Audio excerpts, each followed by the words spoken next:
प्रार्थी परिवर्तन को नहीं जलेश्वर कांग्रेस रे असंतोष जलेश्वर निर्वाचन मंडली रे कांग्रेस टिकेट बंटन को नहीं गोष्ठी कंदल तीव्र होबार लगी किछि दिन पूर्व पूर्वतन विधायक देवी प्रश्न चांद को कांग्रेस विधायक प्रार्थी घोषणा करने सहित टिकेट प्रदान करथिला जाहाको नहीं विधायक प्रार्थी आशायी थिबा सुदर्शन दास सांबादिक सम्मेलन कर क्षोभ प्रकाश करने सहित टिकेट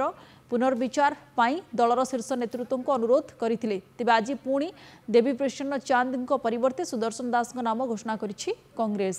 जहां नहीं जलेश्वर कांग्रेस रे गोष्ठी कंदल तीव्र होबार लगी। आज जलेश्वर निर्वाचन मंडली ब्लॉक कांग्रेस सभापति राजीव कुमार परिडा, नगर कांग्रेस सभापति गिरिजा शंकर दास, किसान कांग्रेस सभापति नयन कुमार सेठी, युवा कांग्रेस सभापति सपन कुमार राउत, राज्य मीडिया कोऑर्डिनेटर हरिशंकर जेना, जिला जनरल सेक्रेटरी सुकुमार घोष, जिला साधारण संपादक फरीद अहमद प्रमुख निज इस्तीफा पत्र राज्य सभापति को पठाइबा सहित सांबादिक सम्मेलन कर दलर प्रार्थी चयन मापकाठी को नहीं प्रश्न उठाई।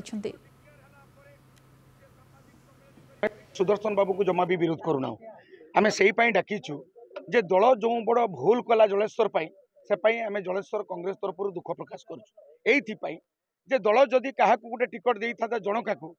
ताले ठीक थिला एटी दुई जन को बसईकी जन को जदि प्रार्थी करी पठे था दल ताले आम समस्ते माने स्वागत करते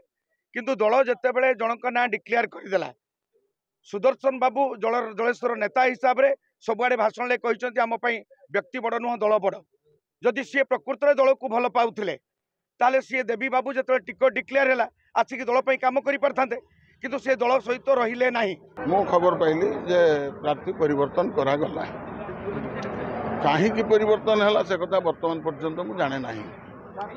कौ आधार रे परिवर्तन करागला से कथा मु बुझी ना मु बुझिला परे जानिला परे परवर्ती पर्यायर मोर प्रतिक्रिया मु रखी। आज जे प्रार्थी घोषणा है आम दुई जन जाक सबुआड़े कहीलु जे एठी व्यक्ति बड़ नुहे एठी दल बड़ एवं जी भी आम भितर प्रार्थी हम आम समस्ते मिसिक काम करवा तो प्रार्थी मोर घोषणा जो है मुझे घरे जाकि डाकी से सहयोग कर कि आसी नथिले।